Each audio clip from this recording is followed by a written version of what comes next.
In the stillness of a late autumn evening, as twilight draped the sky in deep indigo and the crisp air whispered promises of change, I sat alone in my study with a mixture of idle curiosity and a hint of mischief.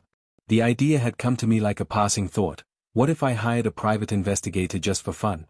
Little did I know that the decision I made on that seemingly unremarkable night would soon unravel my entire world. In those first 100 words, a spark of innocent intrigue flared into something far more potent. I never imagined that a simple test of curiosity would shatter the fragile illusion of my life. The investigator's findings would expose secrets buried deep within our everyday routine, truths I was not prepared to face, and realities that would forever alter who I thought I was. That was the beginning, a time when fun and suspicion intertwined, setting the stage for a revelation that would transform my very existence.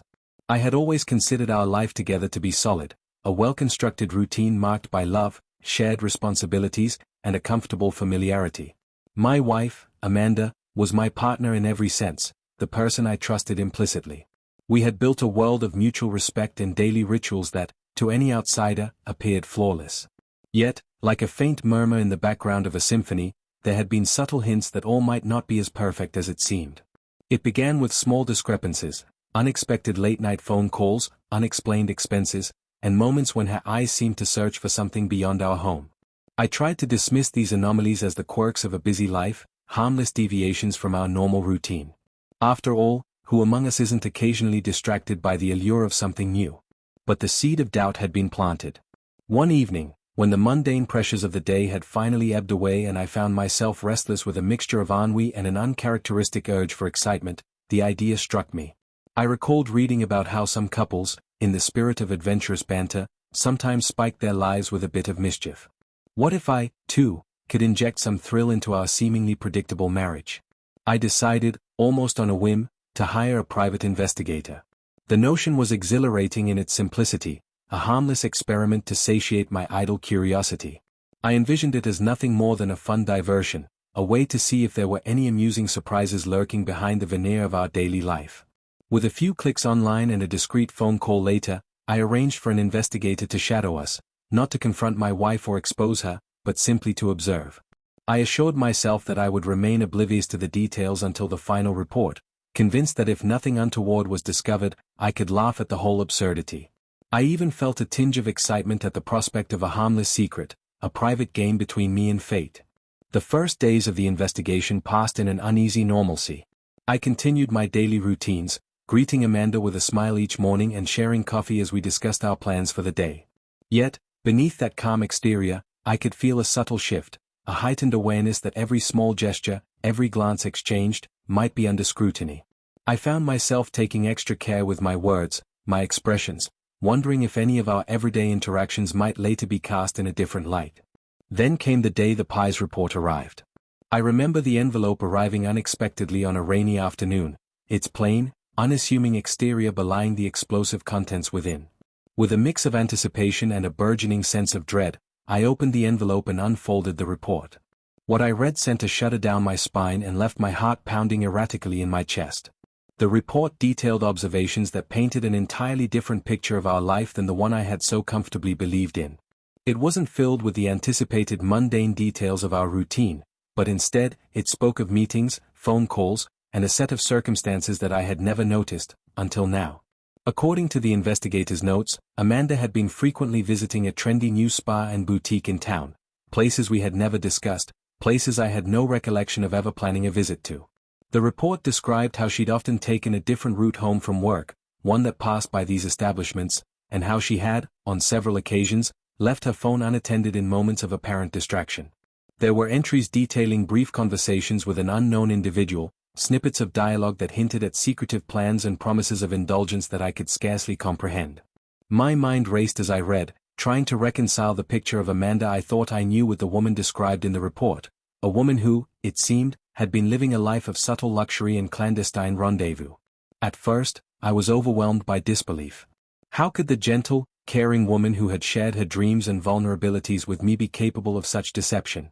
I reread the report several times, each word etching itself deeper into my consciousness.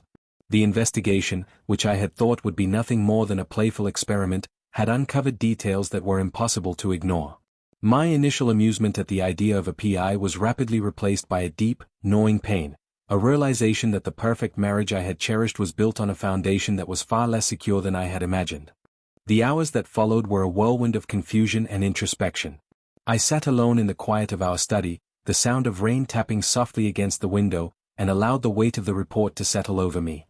Every detail was a puzzle piece that, when assembled, formed a portrait of betrayal. I found myself questioning every memory, the unexplained late nights when Amanda had claimed to be working late, the ambiguous receipts tucked away in her purse, and the slight hesitations in her tone when I casually mentioned our plans. The truth, as laid out before me in black and white, was shattering. It wasn't a matter of a single, isolated incident. It was a pattern, a steady erosion of trust that had been allowed to fester in the shadows of our daily life. In that moment, I realized that the decision to hire the investigator, made on a whim, had irrevocably altered the course of my life. What had started as a light-hearted experiment had transformed into a devastating revelation, a truth that I could neither unlearn nor ignore. The report didn't just reveal Amanda's secret visits to the spa or her interactions with a mysterious stranger. It exposed the cracks in our marriage that I had somehow been blind to, or perhaps had chosen to overlook in the name of convenience and comfort. My mind reeled with conflicting emotions, anger, betrayal, sorrow, and an unsettling sense of disillusionment. I remembered the countless times I had taken her honesty for granted, the way I had believed in the seamless, perfect life we had built together.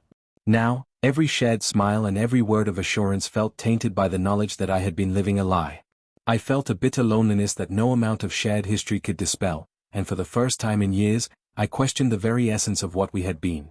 I spent the rest of that long, rainy evening in a state of stunned introspection, the report spread out before me like a map to a territory I had never wished to explore. Each line of observation, each carefully noted detail, was a dagger that cut through the comforting illusions of our shared past. In that quiet, anguished solitude, I made a silent vow. I would confront the truth, no matter how painful it might be, and I would not allow this betrayal to destroy me. Even as the life I had known crumbled before my eyes, I resolved to use this revelation as a catalyst for change, a painful but necessary step toward reclaiming my identity from the ruins of a once perfect marriage. Thus, with the report clutched in my hand and the storm outside mirroring the tempest within, I embarked on a journey into the heart of betrayal, a journey that would force me to confront the darkness lurking behind every shared smile and whispered promise. I knew that the truth I had uncovered would shatter my world, but in that shattering, perhaps, lay the first step toward a new beginning, a chance to rebuild a life defined not by illusions, but by the raw, unvarnished truth. And so, with trembling resolve and a heart heavy with both sorrow and the faint glimmer of hope, I began the long, uncertain process of unearthing every secret that had been hidden behind the facade of perfection.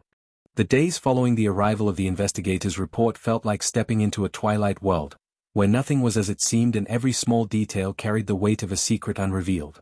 I became obsessed with rereading every line of the report, letting the words seep into my mind like cold water. The document wasn't merely a record of mundane observations, it was a map of hidden moments, a chronicle of subtle deviations from our once flawless routine. According to the investigator, Amanda had been seen leaving our home at unusual hours, taking routes I'd never seen before, and visiting places that, until then, had been completely foreign to our shared calendar. There were entries noting that she'd received a series of calls in the early morning from an unknown number, and several discreet rendezvous near an upscale fitness center. Each observation felt like a thread in a tapestry that, when woven together, painted a picture of a double life I never suspected existed. Every detail stung. I remember one particular note. The investigator had recorded that on a chilly October morning, Amanda had been observed walking briskly toward a trendy, dimly lit cafe that advertised exclusive wellness experiences. The time was noted meticulously, 7:42 a.m. I recalled that morning all too well, when I had prepared for our usual early breakfast together. Instead, I now knew she had been somewhere else entirely, driven by impulses and desires that I had never known were part of her life. The thought was like a slow poison, seeping into my every thought and leaving me questioning everything. In the weeks that followed, my life took on a surreal duality. Outwardly, I continued to play the part of the unruffled husband, greeting Amanda with a smile and engaging in our habitual routines. Yet, internally, I was a storm of quiet devastation and meticulous calculation. Every phone call, every whispered conversation when I wasn't looking, became fodder for my growing dossier. I found myself compelled to revisit old bank statements and receipts, aligning dates with the mysterious charges that had first set my suspicions ablaze. I recalled a charge at a spa that promised luxury rejuvenation, a promise I now recognized as a cruel hint of indulgence she had secretly allowed herself. The numbers, the times, the locations, they all formed a coherent narrative that betrayed a hidden life. I began to document every observation with a precision that surprised even me. Late at night, when the world was quiet and my mind could no longer drown out the relentless echo of my doubts, I would sit at my desk and type furiously. I created spreadsheets and timelines, mapping out her unexplained absences against our shared calendar. I noted that on several occasions she'd leave for what she claimed were extended work meetings, but, according to the report, ended up near high-end boutiques or trendy cafes that specialized in wellness retreats. I started to question every vague explanation, every hastily given answer. The more I delved into these discrepancies, the more I felt as though my entire reality was being deconstructed, piece by tiny piece. Emotionally, the investigator's report was a paradox. It filled me with a fierce anger, yet also a profound, aching sorrow. I was outraged that the woman I loved could harbor such secrets, but I was equally pained by the realization that I had built my entire sense of security on a foundation that was, unbeknownst to me, deeply flawed. The betrayal was not an explosive affair of passion, but rather a series of quiet choices that, over time, eroded the trust we had painstakingly nurtured. Each small lie, each minor deviation from the norm, had accumulated like sediment, eventually forming an impenetrable wall between us. I began to confront my own role in this disintegration. Had I been so enamored with the idea of our perfect marriage that I refused to notice the cracks? I questioned if my own complacency had allowed these secrets to flourish in the shadows. Late at night, as I lay in our bed staring at the ceiling, I would replay every conversation, every fleeting glance that now seemed laden with hidden meaning. I wondered how many times I had ignored that subtle change in her tone, that slight hesitation in her smile. The truth was a bitter pill, and each recollection compounded my inner turmoil. As my investigation deepened, I became increasingly adept at navigating the digital footprints that were now evidence of a life I never knew Amanda was leading. Under the guise of routine maintenance, I discreetly synced her phone with a secure server that I had set up. I watched the logs come in, timestamps and GPS coordinates that confirmed my worst suspicions. There were evenings when she'd leave our home and the records showed her presence at locations I had never even heard of, places that bore the unmistakable hallmarks of luxury and exclusivity. I printed these digital maps and carefully pasted them onto my journal, creating a visual timeline that was as undeniable as it was heartbreaking. During one long, sleepless night, as rain lashed the windows and the world outside blurred into darkness, I finally connected the dots. I saw the pattern, the same establishments, the same hours, the same whispered exchanges over the phone. It was as if I were watching a secret movie, each scene more disturbing than the last. The man behind it all was never explicitly identified in the report, but the context was clear. Amanda had chosen to embrace a side of herself that was hidden from me, a side that craved a world of indulgence and escape. The realization was both liberating and devastating. I felt a strange sense of clarity amidst the chaos, a grim understanding that nothing in our marriage was as it seemed. Yet, even as I compiled this damning evidence, a part of me hesitated. I knew that confronting Amanda with the full weight of this truth would shatter the remnants of our union completely. I began to wonder if there was a middle path, a way to reclaim my dignity without plunging us into irreversible ruin. I wrestled with the idea of secrecy versus exposure. Could I salvage something of the love we once shared by addressing these issues gently, or was the betrayal too deep, too fundamental, to be mended? The questions tormented me, each one a reminder of the fragile human heart and the thin line between trust and despair. I turned to my closest friend, Michael, a man whose quiet wisdom had always provided a steady anchor during turbulent times. One chilly evening, over a pint at our favorite pub, I hesitantly recounted the details of what I had uncovered. Michael listened without interruption, his eyes narrowing as I described the strange charges, the unusual locations, and the cryptic observations recorded by the PI. When I finished, he leaned back and said in a measured tone, "Sometimes, the truth is a mirror, reflecting parts of ourselves we'd rather not face. But hiding behind that mirror only deepens the wounds." His words resonated with me. I realized that my pursuit of this truth, as painful as it was, might ultimately lead to a confrontation that could force both of us to reckon with the reality we'd been avoiding. Buoyed by Michael's quiet support, I resolved to let the evidence guide my next steps. I began to draft a careful plan for a conversation with Amanda, a conversation where I wouldn't confront her with rage, but with the cold, unyielding facts that I had gathered. I rehearsed my questions, each word measured and deliberate, so that when the time came, I would be able to speak with a calm that belied the storm inside me. I knew that the moment of truth was approaching, and that once it arrived, there would be no turning back.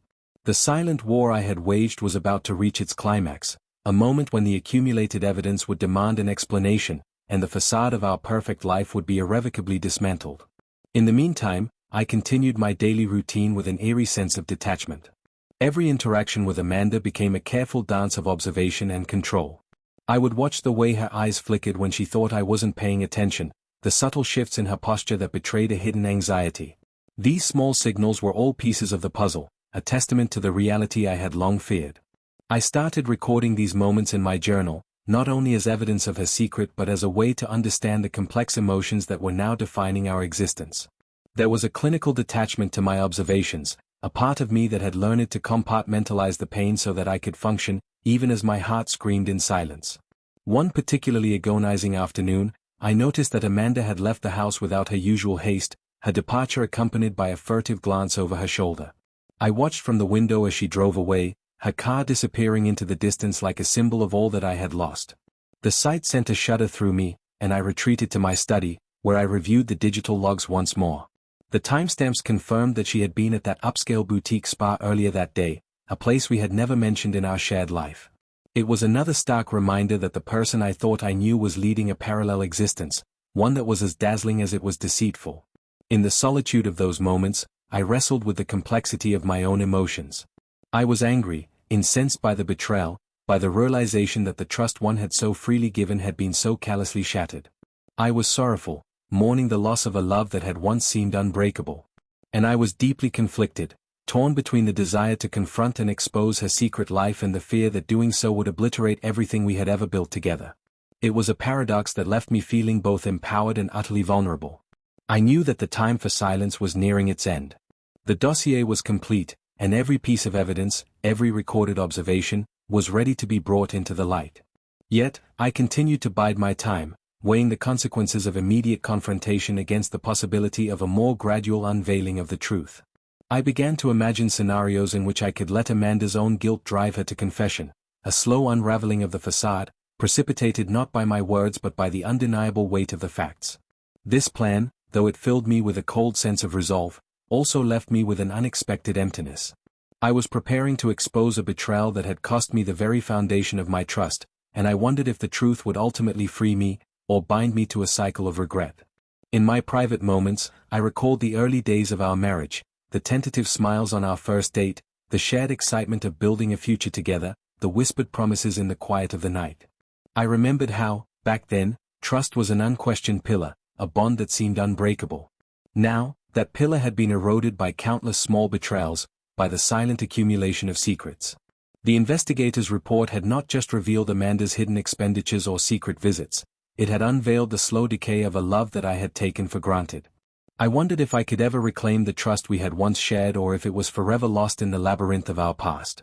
I sought solace in my writing, channeling my turmoil into long, unfiltered journal entries that spilled out the raw, unadorned truth of my inner landscape.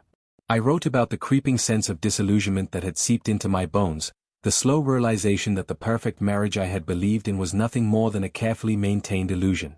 Each word on the page was a cathartic release, a way to externalize the pain and make sense of the chaos. In those solitary hours, my journal became both a confessional and a roadmap, guiding me through the labyrinth of my emotions and towards a future where the truth could finally be acknowledged without the burden of denial. As the days turned into weeks, the pressure of maintaining my silent vigil began to take its toll. I found myself growing increasingly isolated, not only from Amanda but from the world around me. Friends noticed the dark circles under my eyes, the distracted manner in which I moved through our shared spaces, and the way my once bright enthusiasm had been replaced by a quiet, brooding intensity. Yet, I remained silent, a man caught between the need to protect his fragile heart and the burning desire to uncover every hidden truth. I began to wonder if this elaborate quest for the truth, this slow, silent battle, was slowly consuming me. Was I so intent on exposing her secret that I was losing sight of who I once was? The thought haunted me, and in the quiet moments before sleep, I would ask myself if there was a point of no return. Could I ever find solace in the aftermath of such a revelation, or was I destined to wander in a landscape of shattered trust forever? These questions, both painful and profound, became the undercurrent of my daily existence. One evening, after a particularly grueling day of meticulous observation and note-taking, I found myself overwhelmed by a sudden surge of emotion. I sat in the darkness of our study, the only light coming from the flickering screen of my laptop, and I allowed myself to cry, long, silent tears that washed over the carefully constructed armor of my stoicism. In that raw, unguarded moment, I realized that the truth I had uncovered was not just about betrayal, it was also about loss, about the irrevocable transformation of a relationship I had once believed was perfect. And as painful as that realization was, it also held the promise of eventual healing, of the possibility that from the ruins of our shared past, I could forge a new identity. By the time I had finished my journal entry that night, I felt a quiet determination settle over me, a resolve to take the next step, to move from silent observation to a confrontation that could no longer be delayed. I knew that the day would come soon when I would sit down with Amanda and present the full weight of the evidence I had painstakingly gathered. That day, I vowed, would be a turning point, a moment when the hidden truths of our life would no longer be allowed to linger in the shadows, but would force us both to face the consequences of our choices. I also knew that, regardless of what happened next, I had changed irrevocably. The man who once believed in a flawless marriage was now a man transformed by the knowledge of betrayal, a man who had seen the cracks in our perfect facade and had borne witness to the slow, painful unraveling of trust. In the quiet hours that followed, as the storm outside gave way to the soft glow of dawn, I resolved to prepare for that inevitable confrontation. I organized my dossier one last time, rereading every line, every photograph, every digital record, until the evidence burned itself into my mind. I rehearsed my words in front of the mirror, my voice steady despite the tumult inside me, and I steeled myself for a conversation that I knew would change everything. I was determined to confront Amanda with nothing but the undeniable truth, a truth that had been gathered in silence, with painstaking care, and that now stood as an irrevocable testament to our crumbling reality. And so, with the evidence in hand and the resolve in my heart, I awaited the day of reckoning. Every minute that passed was a countdown to a moment when the perfect illusion of our marriage would be irrevocably shattered. I had set in motion a chain of events that could no longer be stopped, an unfolding drama where each new piece of evidence would force a confrontation that neither of us could ignore. I knew that when that day arrived, the pain would be excruciating, the fallout devastating, and the journey toward any form of healing long and uncertain. Yet, amid the overwhelming despair, there flickered a small, stubborn hope, a belief that through this painful process, I might rediscover who I truly was. I had learned that truth, however shattering, was also the first step toward rebuilding a life defined not by illusions but by raw, unfiltered reality. I clung to that hope as I continued my silent vigil, determined to see this journey through to its inevitable, painful conclusion. In the early hours of a rain-soaked morning, as the skies wept their unending sorrow, I finally reached the moment of reckoning, a moment that would forever alter the course of my life. The evidence I had amassed, the silent dossier that had grown with each furtive moment and unexplained absence, now lay before me like the final pieces of a puzzle that shattered every cherished illusion. I sat in my study, the dim light of a single lamp flickering on the pages of the report, and felt the weight of every secret pressed down on my chest. My heart throbbed with a mixture of bitter anger and profound grief.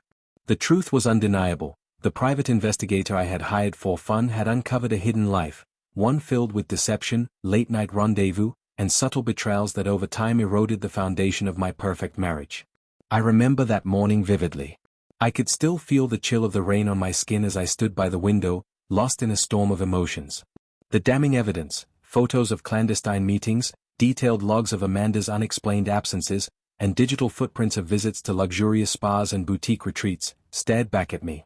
Each detail was like a shard of broken glass, cutting through the comfortable facade of the life I had believed in. The investigator's report had painted a picture of a woman I no longer recognized, one who had embraced a world of indulgence and secret pleasures, far removed from the quiet, predictable routine we once shared. In that crushing moment of revelation, I felt as though my entire existence had been laid bare.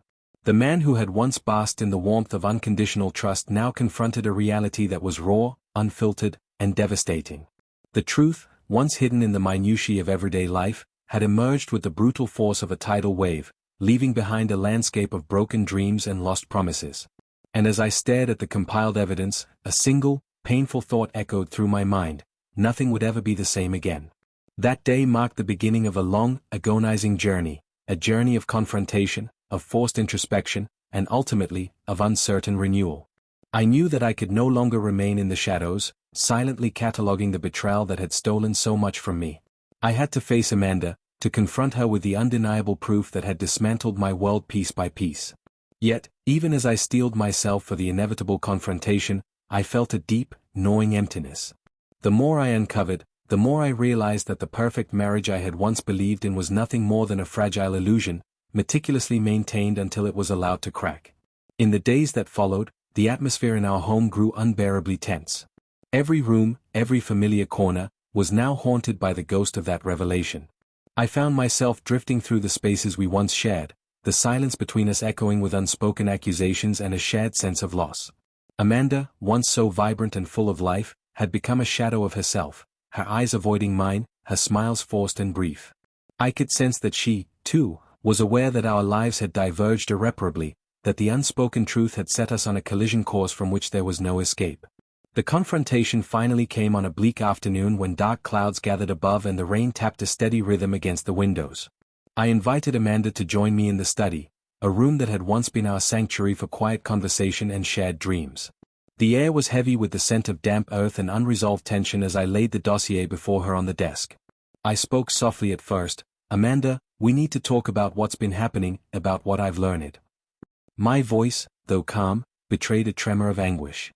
For long, agonizing minutes, silence hung between us. I watched her face as she scanned the evidence, her eyes flickered with shock, and then with a quiet resignation that broke my heart. Her confession was not delivered with dramatic fury, but in a subdued, almost broken tone.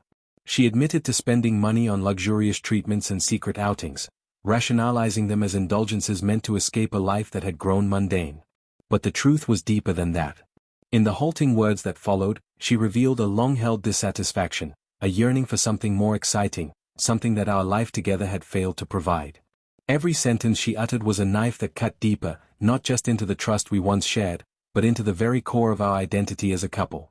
I listened, my face impassive, while inside I felt a maelstrom of conflicting emotions, anger, betrayal, sorrow, and an overwhelming sense of loss. In that painful exchange, the reality of our crumbling union was undeniable.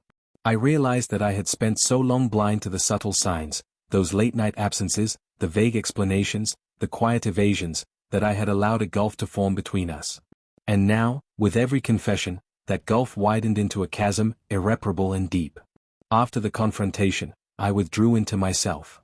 The days became a blur of solitary moments and painful introspection. I wandered through our once happy home as if it were a museum of broken memories. I replayed our past, the laughter, the shared dreams, the intimate moments that I now saw as fragile and illusory, and with every recollection, my heart ached with the realization that I had lost something irreplaceable. I questioned not only her actions but also my own complacency, wondering how I had failed to see the warning signs. The truth had shattered my world, leaving me adrift in a sea of regret and longing. In the weeks that followed, the aftermath of that fateful conversation seeped into every facet of my life. I became increasingly isolated, retreating into long walks through desolate streets, where the soft murmur of the wind was the only companion to my thoughts.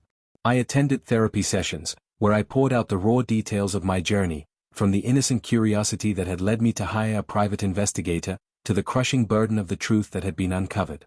My therapist listened patiently, guiding me through the labyrinth of emotions that threatened to overwhelm me. In those sessions, I began to understand that the truth, while devastating, was also a catalyst for change, a painful but necessary step toward reclaiming my identity from the ruins of a once perfect marriage. I also found solace in writing, in turning my heartbreak into words. My journal, once a repository for evidence of betrayal, transformed into a sanctuary of reflection, a place where I could articulate the depth of my pain and the slow, tentative steps toward healing. I wrote about the moments of bitter anger and the quiet despair that followed the revelation, but also about the faint glimmers of hope that began to emerge. I discovered that in confronting the painful truth, I was also forced to confront the parts of myself that I had long neglected, the desires, the vulnerabilities, and the quiet strength that lay hidden beneath the surface. As I slowly began to rebuild my life, I reached out to old friends and family members who had always been there before the storm. Their support, though tinged with sorrow, provided a fragile lifeline, a reminder that I was not alone in this journey. I joined support groups for those who had experienced deep betrayals, where I listened to stories of similar heartbreak and found in them a shared sense of resilience. In those moments of collective vulnerability, I began to understand that while the betrayal had torn apart our marriage, it also offered a painful opportunity for renewal, a chance to redefine what it meant to trust, to love, and to live authentically. One particularly transformative moment came on a crisp spring morning when I attended a community gathering at a local park. As I watched families and friends sharing laughter and simple joys beneath a bright, hopeful sky, I felt a stirring within me, a quiet determination to reclaim the parts of my life that had been overshadowed by pain. I resolved that I would no longer let the shadow of betrayal define me. I began to embrace small acts of self-care, rediscovering a passion for photography, taking long walks where I could capture the fleeting beauty of nature, and even exploring new hobbies that challenged me to step beyond the confines of my grief. Slowly, the heavy burden of the past began to lift, replaced by the tentative promise of a future that I could shape on my own terms. Yet, the road to renewal was not without its setbacks. There were days when I would wake up and feel the crushing weight of loneliness, when the memories of our once perfect life would flood back in a tidal wave of regret and sorrow. In those moments, I would revisit the pages of my journal, reading the raw, unfiltered words that I had written in the darkest hours of my despair. And though each word was a painful reminder of what had been lost, it also served as a beacon, a testament to the fact that I had survived, that I had the strength to endure even the harshest of truths. I came to understand that the act of exposing the truth, of forcing the hidden betrayals into the light, was only the first step in a much longer journey. It was not enough to simply know the truth. I had to learn how to live with it, how to let it transform me rather than consume me. I began to forgive, not for Amanda's sake, but for my own. Forgiveness became a key, a way to unlock the chains of relentless anger and to open my heart to the possibility of moving forward. It was a slow, painstaking process that required me to confront every lingering resentment and every painful memory, but with each day, I felt a small measure of relief. In the final stretch of this painful journey, I made a decision that surprised even me. I chose to let go of the need for further retribution. The dossier that had once represented my silent war against betrayal was now simply a record, a testament to the pain I had endured, but also to the lessons I had learned. I returned it to a dusty drawer, not as an act of defeat, but as a symbolic gesture of moving on. I realized that true healing was not found in the destruction of the past, but in the quiet, deliberate act of rebuilding oneself from the broken pieces. Today, as I sit at my desk with a cup of tea warming my hands and the soft glow of morning light filtering through the window, I reflect on the journey that brought me here, a journey of betrayal, of pain, and ultimately, of quiet rebirth. The truth I uncovered by hiring a private investigator, a truth that shattered the perfect image of our marriage, has irrevocably changed me. I am not the man who once believed that love was an unbreakable bond. I have learned that trust is fragile, that even the smallest crack can widen into a chasm, and that sometimes, the greatest revelations come in the most unexpected ways. Yet, in that shattering, I have also discovered an inner strength, a resilience forged in the crucible of loss and betrayal. I have come to see that every scar, every painful memory, is not a mark of defeat but a symbol of survival. The journey from devastation to renewal has been long and arduous, but it has taught me that even in the darkest of nights, there is a promise of a new dawn. I have learned that forgiveness is not about forgetting the past, it is about freeing oneself from its chains, about allowing the light of a new day to shine through even the deepest wounds. I now look forward with cautious optimism. The life I once knew has crumbled, but from those ruins, I am slowly building a future defined by truth, compassion, and a newfound appreciation for the delicate balance between love and vulnerability. I continue to nurture the relationships that remain, to explore new passions, and to honor the lessons learned from a betrayal that, while it shattered my world, also set me on a path toward rediscovery. This is my final reckoning, a transformation wrought by pain, a rebirth born of quiet perseverance. The perfect marriage I thought I had was an illusion, one that crumbled under the weight of hidden secrets and silent betrayals. But in its collapse, I found the opportunity to reclaim myself, to embrace the complexities of my emotions, and to step forward into a future where I define my own truth.